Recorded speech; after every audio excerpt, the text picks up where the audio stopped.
This is Riptide, Lurker of the Deep. This is Riptide, Lurker of the Deep. In the face of adversity, one man sifted through endless deck lists until he cracked the code and finally earned living legend points on Riptide. David Mink faced Dromai, Azuri, Lexi, and a Bravo in Swiss, and then in Top Cut faced Icelander, Dromai, until finally splitting the finals against Alexi at Knights of Thorn in upstate New York.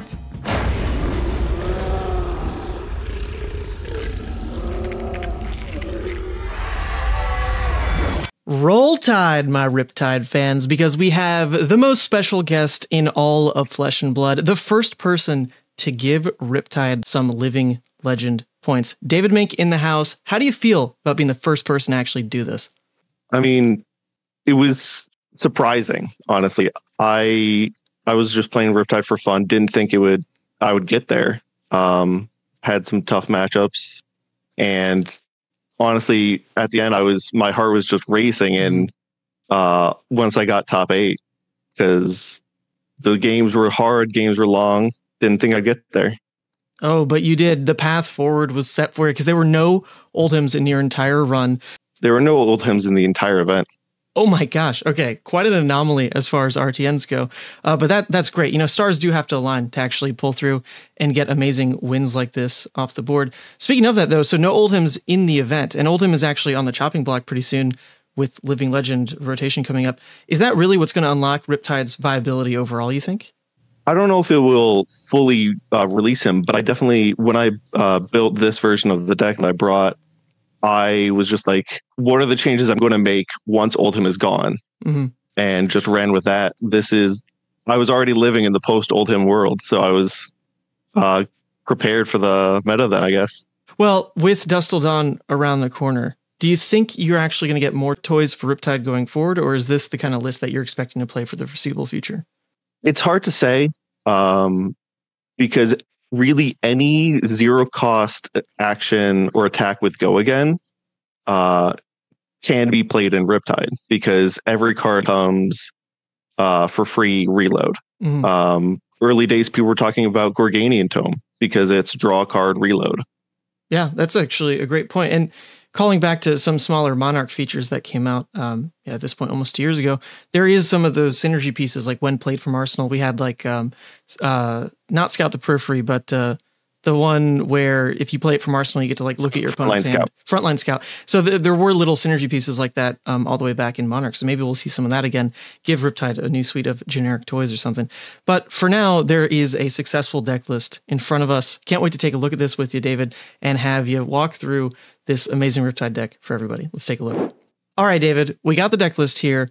This is a pretty interesting one because I have to mention, way back when Riptide was first coming out, I was doing a bunch of gameplay streams for Riptide, trying to figure out this hero myself. And it actually is the most successful video I've ever had, was just me just like flubbing around with Riptide on YouTube. It got like 16,000 views. I don't think the decks I was playing were very good or anything. There were a couple like mid-range variations I was trying, more control variations, but the most successful was this aggressively kind of zero cost with the free reload synergy that you're mentioning. Just kind of throw your hand, have a little bit of traps here and there for disruption. And that deck got evolved multiple times over. We saw We Make Best with their cash-in version even, and now your eventual evolution that's been really successful, right? So do you think you've really cracked the deck with this kind of build, or is there more room to explore those other builds and it's maybe just not the right meta for it? There's absolutely a place to explore. I know some of the other Riptide pilots have been starting to experiment with a New Horizon build, right? Mm-hmm. Because no one had tried that with Azalea, and now just out of nowhere, the Sand Scour New Horizon build. And so people are seeing if there's maybe room in Riptide, because 2 arsenals, always a good thing. 2 arsenals, more traps the merrier, right? So with Riptide, then, do you think he's actually a meta relevant hero, or do you play him more for the flavor, and that's why you built the deck this way? Absolutely. I've always been a fan of flavor in all the formats. I like playing the Dark Horse, the off meta pick. I like seeing how far I can go with personalizing and perfecting and polishing up a deck that just isn't quite there yet. Yeah, I But remember your I days think, with Hexagore Leviah, David. That's how oh we go yeah, back. Still can't perfect that deck, unfortunately. We're waiting for some big no, stuff. Fingers crossed. yeah. But I think, and a big thing is just people. The comments I got across the day were, "I don't know how to sideboard against you." Hmm. Some people sideboard like Azalea.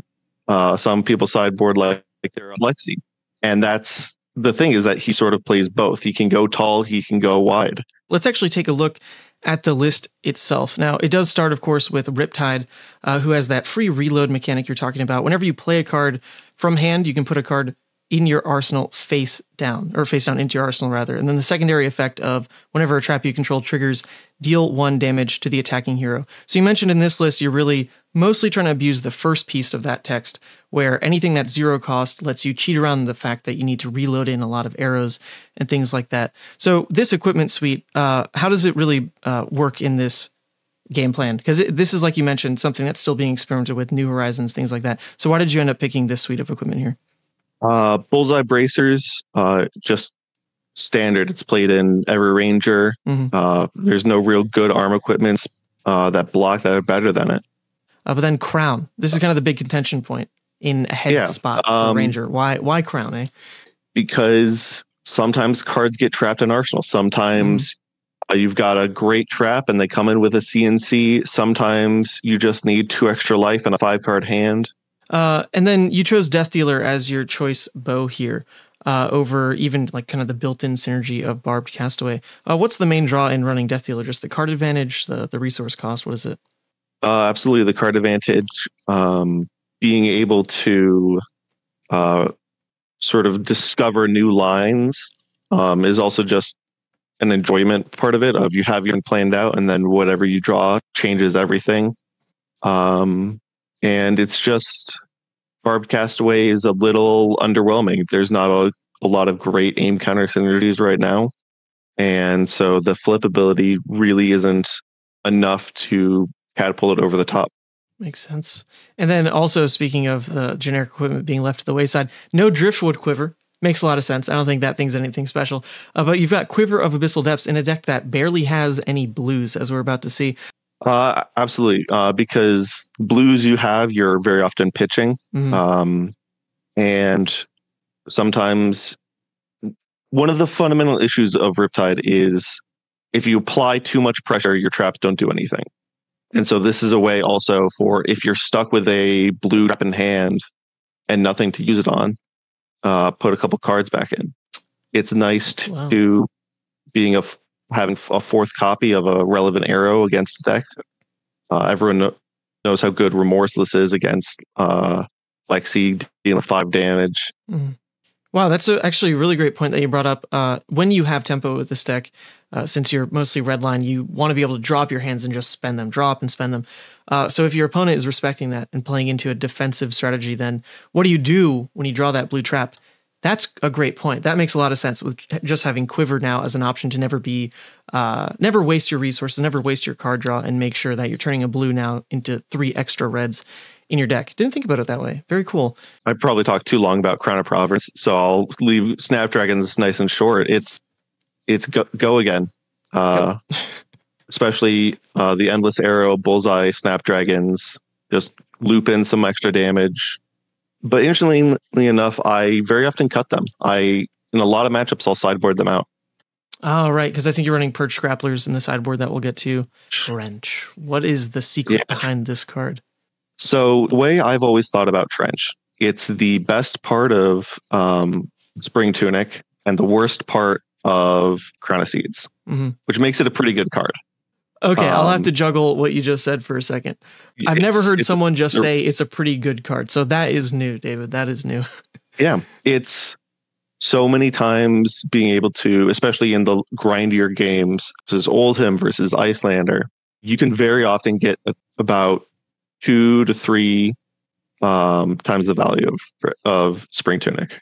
Yeah. So are you ever like actively trying to play into Trench like on a turn by turn resource based or anything? Like you're trying to leave a card in Arsenal so that Trench unlocks a hand or anything, or it's more situational than that?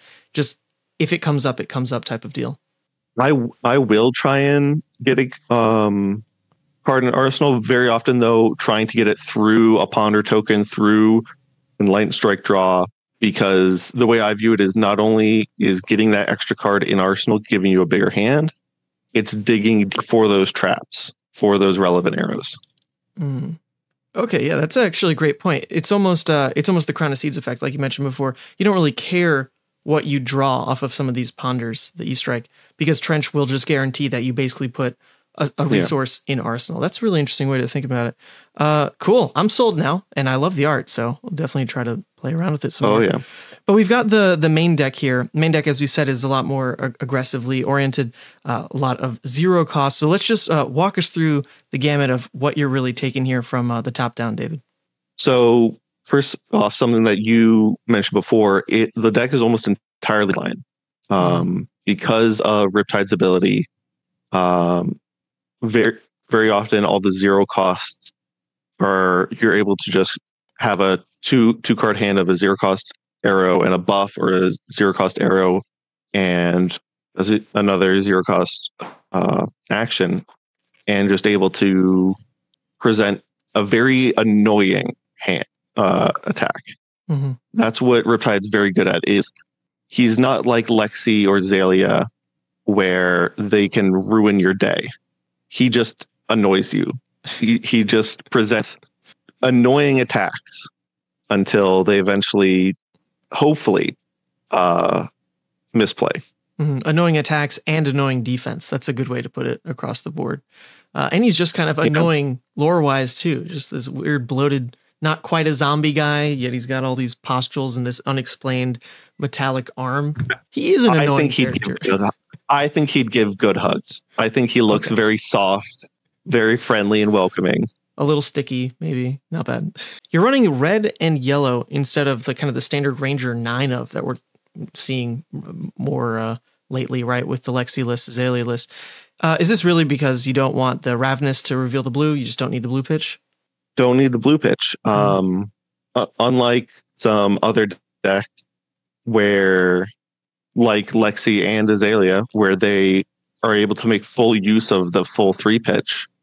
In Riptide, you really only need yellows. There are some blue arrows I'm running, but I don't think blue Bolton shots are impactful enough in Riptide. Mm-hmm. Okay, makes sense. And you say a yellow kind of fits your cost curve because ideally if you're pitching, it's going to be into Death Dealer and then maybe the 1 cost arrow that you would load, right? Okay. Makes sense. So you're not really worried about building in a cost curve that can play around Frostbites very much.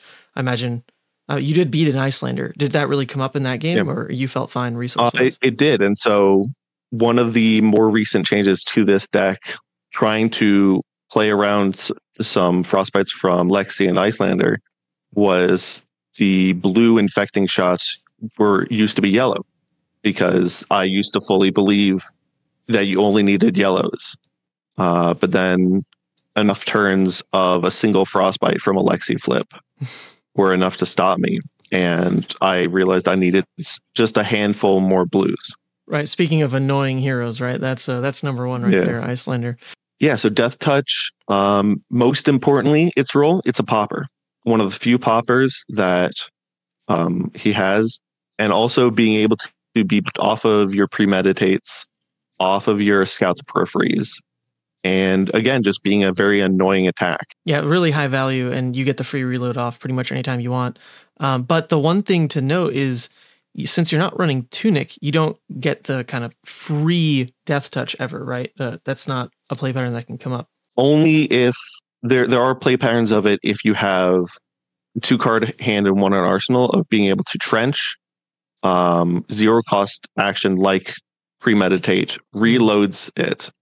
And then you fire it off. And so against the grindier games like Oldhim, you'll very often pitch stack and try and get the Death Touches next to the buffs, and especially Razor Reflex, of really pushing that on him.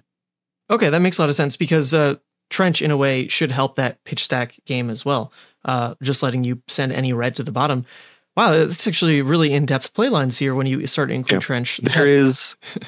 There's one in particular that, say you have 2 arrows and a buff in hand. Mm-hmm. Normally you would pitch the Death Dealer, put it in, play the buff, fire the arrow.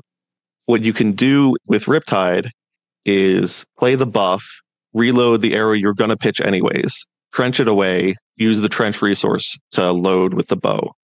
And it's the exact same playline, but all it does is deny information. Wow. Yeah, very good point. Because trench does it face down. So they don't know what you did instead of them knowing. Wow. Very sneaky stuff. Very sneaky stuff. Okay, cool. You every time you've mentioned trench now, I definitely need to try it out more. It's the card that gets left out of like the true redline aggro versions of Riptide, right? Where they're just running like, I think most of the time I've seen them on Tunic really for those death touch plays, but you lose the complexity of some of what this hero can bring to a game. Yeah. Very cool. Yeah, Endless Arrow, he can't get as much value of it as Lexi can, but it's most importantly just a zero cost arrow that has an on hit. This deck tries to run a lot of those. I recently cut drill shots because I'm living in a post Oldhim world. True. But even then, just a zero cost or 0 for 4 arrow with an on hit can be played in Riptide. Yeah, they're good against dragons too. They're annoying to deal with. Inline Strike, most importantly, functions 2 main roles. It's a 0 cost go again attack, so you can attack with it and read from it. So you can, again, with a 0 cost arrow, attack with this, then end with the arrow. Also importantly, as ender of the mode I choose the most, other than go again, is draw a card. Mm-hmm. I very rarely go for the +2. I value getting the card and getting her into the deck that much more valuable. Falcon Wing, again, he just wants 0 cost arrows. He wants a very good playline for a 4-card hand is play a buff, Riptide trigger, put in Falcon Wing, fire it off, play another buff, Riptide trigger, put in another arrow, fire that off. Yep. Makes sense. Yeah. Just free go again is good stuff, right?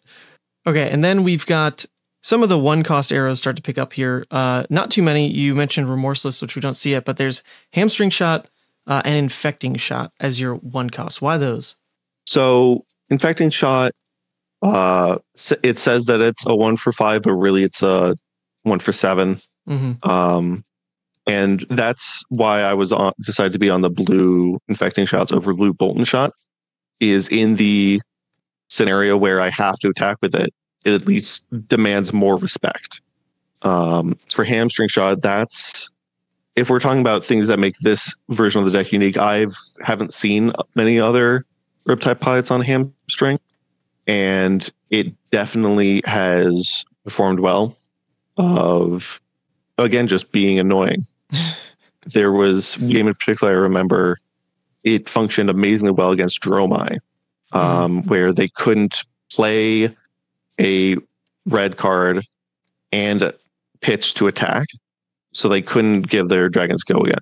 Mm. Yeah, definitely. That's a big deal. It's been included in some Lexi lists for that same reason. You don't need to build any kind of fuse base to still be impactful enough against Dromai, that 1 frostbite that would normally trip him up. Hamstring does kind of the same thing. Then we've got some of your pump cards start to come up on screen here with the Lace with Blood Rot, 3 of, and a 2 of Lace with Frailty. So kind of same deal. Why those ratios? Blood Rot, damage, but then what was Frailty? Just kind of an extra ranger tech? Yeah, exactly. Those used to be inertia laces to really help against Oldhim, and then post Oldhim world wanted much more to deal with Lexi, and I viewed saving that extra life better than denying them the arsenal. Maybe incorrect. Maybe I should still be on inertias, but it worked for me here. Absolutely. Why the 2 of in particular, if this effect is so powerful? Because looking at some of the other ratios, like you're pushing for like 2 Razor Reflex, 2 Lace. What kind of goes into picking 2 ofs over 3 ofs?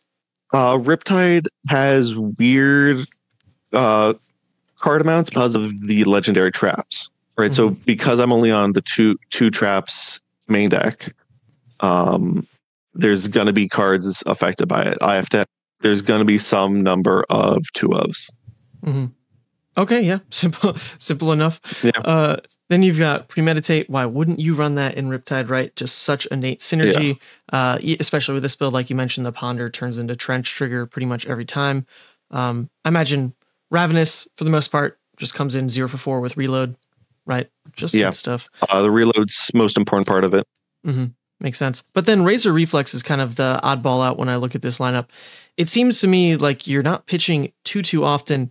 And if you kind of get in that trench loop, then you're working off just one resource, which in my head would normally go to Death Dealer. So where is Razor Reflex really playing into kind of a first cycle game plan? First cycle, you sort of do have to get a bit lucky with your hands and your pitch. But again, there are weird lines in Riptide of being able to attack with an arrow, Razor Reflex it to give it go again, and reload another arrow, and then fire it off. Wow, yeah, good point, because you're still playing the Razor Reflex from hand. It's just, as an attack react. Yeah, great point. Cool, and a bit cheeky too, because I think when people look at these more redline lists, they don't expect the expensive attack reacts to come in over the top. It's how I got my kill on Dromai in top 4. Ooh, spicy stuff. All right, then you can stay in the list, Razor Reflex. Good job. Then we've got Remorseless as one of the arrows you said it was really critical against Lexi. Is there anything else that really makes it worth running, or it's just kind of to target the Ranger lane? It's good against both Rangers, and it's good against those. It's against Ninja. Both of them, you'll get usually 3 or more life.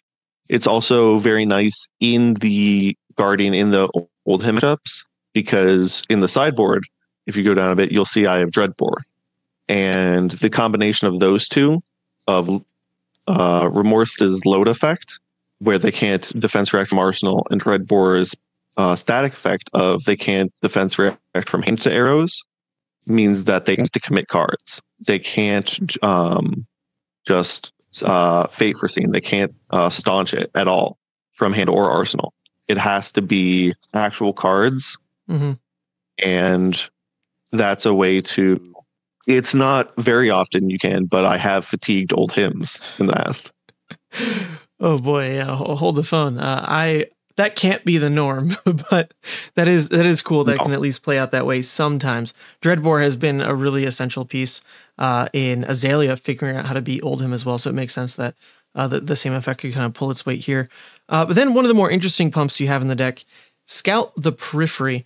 I guess, like, in theory, it's just always better than, like, Nimblism or, like, something else you'd throw in this slot, right? But is this little synergy piece of looking at the top card, is that any reason to really want to bring the Scout, or it's just a free reload? Yes.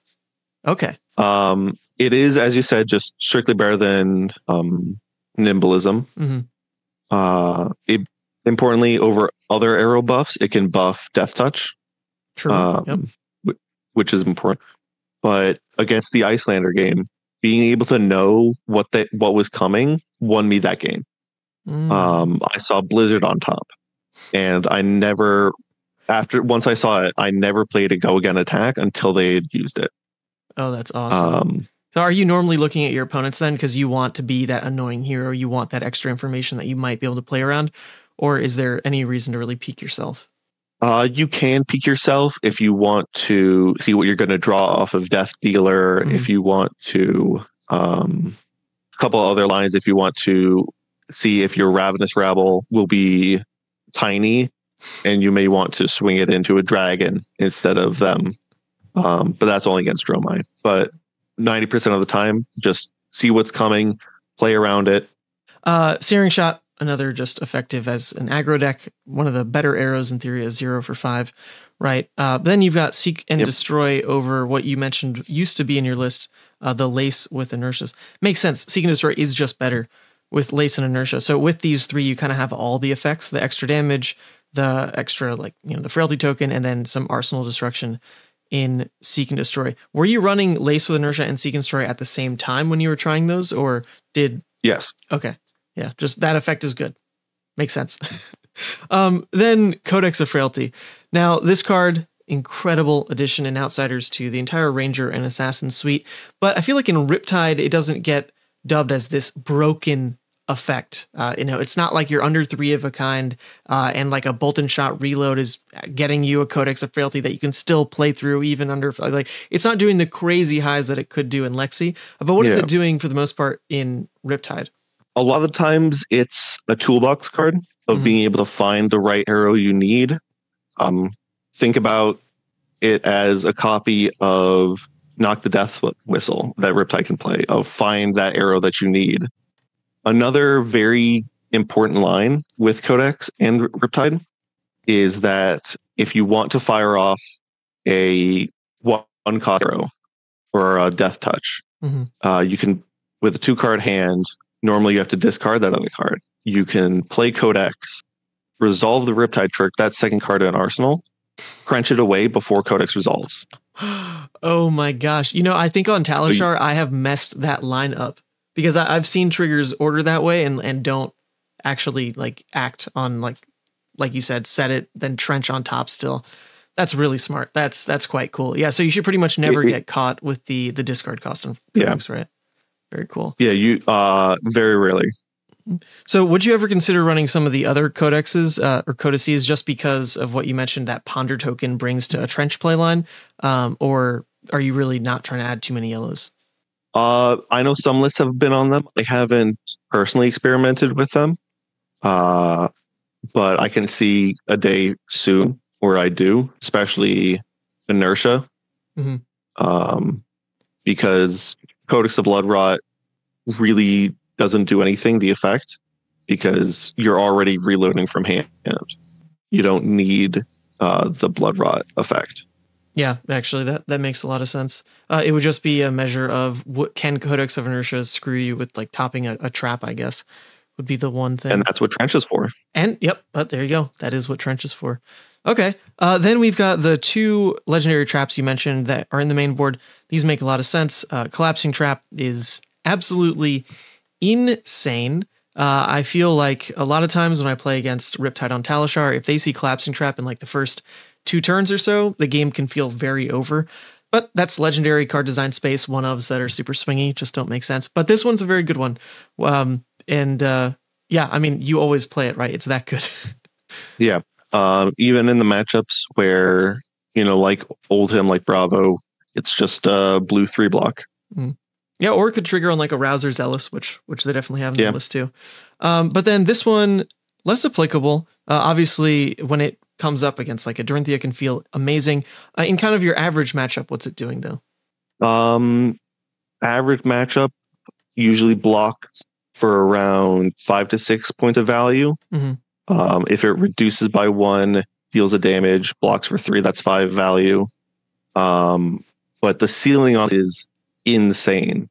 Of you can easily block double digits worth of damage with just this one card. It completely is a tempo swing against those specific decks. Right. Unfortunately, you couldn't like react to this on a CNC pummel, but anything else that gets pummeled, this is pretty crazy. Or even like E-Strike, which is pretty generically added to decks these days. If they ever go for +2, then you're guaranteed 6 value in a singular trap like this. Really, really cool. Then we look at your sideboard, though, where we actually do include some of the stuff we were talking about, especially this 3rd trap here.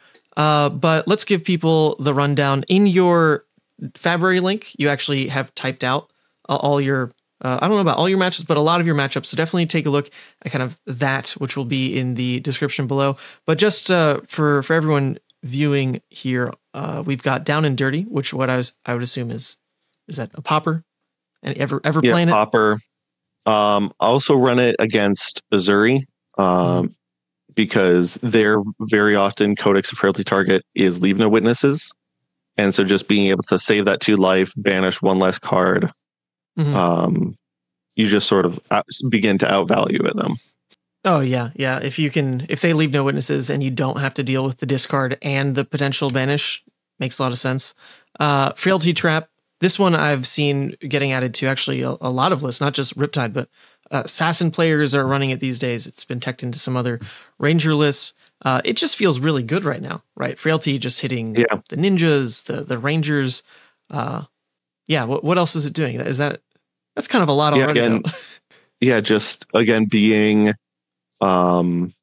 5 to 6 points of value of 3 block. Mhm. If you're against Ninja, 2 Kodachis, deal a damage. Just really good value. Mhm. Then some of the more interesting ones. Well, I say interesting because I don't play Riptide enough, so all these seem unique because it's not like the other Rangers are running these. But we've got Inertia. Now, you said you're living in kind of like a post-Oldhim mindset. So then what matchup was this one really brought in for? Because to me, Oldhim is the one that more consistently is triggering things like Inertia because of Rouse, or like if they're running, Sledge, right? That also kicks in. Yeah. Or not Sledge, for sorry, me, Hammer, Titan's Fist. That's what it is. Yeah. For me, this is for Lexi in the vast majority of cases. Also, very importantly, Icelander against Wounded Bulls, against E-Strikes, shuts off their arsenal. Wow. Yes. Very good point. I forgot about that use case. Yeah. Wow. A defensive way to get Icelander off arsenal is a lot of value. And again, because you're Riptide, you never have to worry about a D-React being stuck in arsenal because you can just transfer for that resource. Right. You'll never get Michael Hamilton, like what happened at Worlds in the Icelander mirror. Right. That's really cool. That gives me a deeper appreciation for Inertia, actually. It's not as obvious as like just against Titan's Fist. Really cool stuff. Boulder Trap, though, you mentioned this one is Oldhim tech specifically, because if you can get that -1 on Rampart, the game really opens up. And I assume in any matchup where this text can trigger, putting a -1 is almost dealing like an extra 2 damage anyway, right? If you put it on like a Battleborn 2. This is a trap though that Riptides can fall into. For instance, I don't put this in against Azalea because Azalea's equipment isn't blocking anyways, and I would much rather just have a 3 block that can actually dump thing. Sometimes you can get tricky with getting around Dominate, but I'd rather just have more threats. Tar Pit Trap. When this defends an attack, I have to read it actually. I don't even know what this one does. When this defends an attack with Go again, the next time an attack action card hits this turn, effects don't trigger. Okay, so it doesn't last the entire turn. It's the next time a hit effect would trigger, but obviously if you're playing this, you're likely blocking out whatever that initial attack was. So what's like perfect use case then for Tar Pit? Playing it. This card is absolutely insane. There are 2 matchups where playing this swings the turn. Katsu and Briar, because both Katsu and Briar say the first time an attack hits. And because this stops the first time, it doesn't matter how many times they hit after that. You can't tutor off Katsu and you can't make an embodiment off of Briar. No way. This stops embodiment for the entire turn? That's nuts. That's crazy tech. Oh my word. All right, Tar Pit Trap, I see you. That's really good. Man, as someone who hates losing against Briar, I might be a Riptide player now. Just saying. This is really nifty. Okay, sold. What about this last legendary trap, though? Love the art on this one, but it's definitely probably like the worst one, right? You don't even have it in your main board. It's brought in for 2 reasons. As a blue, against Wizard, and against Azuri. Okay. But against Azuri, I have hit... So the effect says they mill a card and then lose life equal to that. To the number of cards that same name. I've hit Isolate because Isolate is always going on the bottom from Missouri, so they always have it late. And I always have this late. And you hit Isolate, you're dealing 7 damage. Wow. Yeah, that's a lot of value all in one like that. That's a great way to see it. They will always have Isolate. And as a blue, you should always have this answer. There's no way you can manipulate the top of their deck, though, right? That's still kind of like hopefully getting lucky on the Isolate. Yeah, that's why I usually save it for, even if there's a chance to use it, unless I'm soul reading Shakedown and that they're going to pick blue, which they never do. Just pitch it. Just pitch it till 2nd or 3rd cycle. Makes a lot of sense. I've actually heard a lot of talk, even came up in the comments of the Azuri deck tech I did recently, that Riptide has a really good Azuri matchup. With Oldhim kind of rotating out pretty soon, there's been a lot of talk that Azuri potentially is one of the better decks to play. Is Riptide really that favored into her? Like, I assume you'd see maybe some of the sideboard change as well to have those attack react traps. Yeah. Right? Well, so the plan against Azuri right now is you just put in everything because you never know if it's fatigue. So just throw in everything, and also all the traps do work. Worst case scenario. You can even, if they're not going to buff, you can block one of their daggers with bullseye bracers to pop the piercing effect, and then inertia trap them. Right. Yeah, then these trigger. That's funny. Wow. Yeah.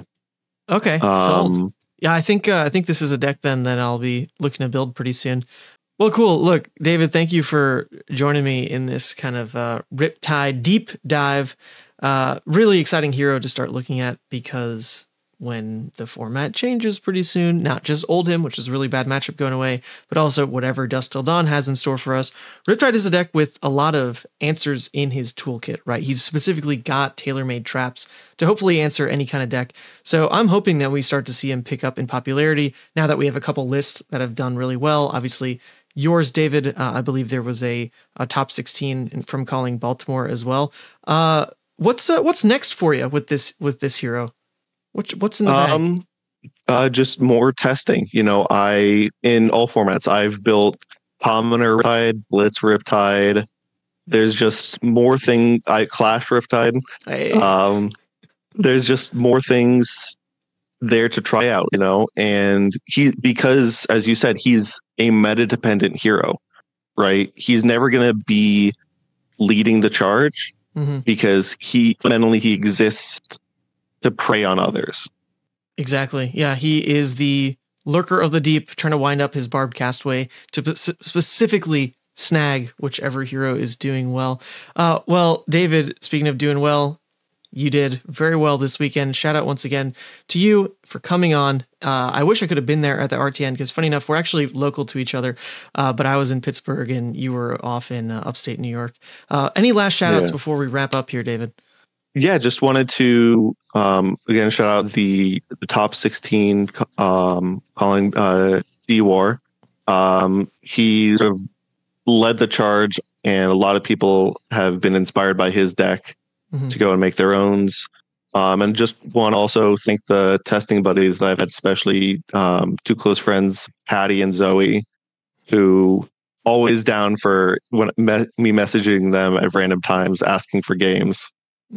And just helping me, what you need in testing buddies is walking through lines, looking at specific cards and what's better here, what's better there. How do you think, as my opponent, I should block, right? I've never, before this RTN season, I've never really sat down, done heavy testing like that. Well, I'm sure you've just now trained two people to be absolute beasts at playing against Riptide, whereas no one else in the world is. So watch out for them. Oh, yeah. But cool. Thank you so much for being here, David. Thank you all for watching. Hopefully you all can enjoy some of this deck. I've seen it a bunch on Talishar. You're making waves already there. So hey, with that, we'll see you in the next one.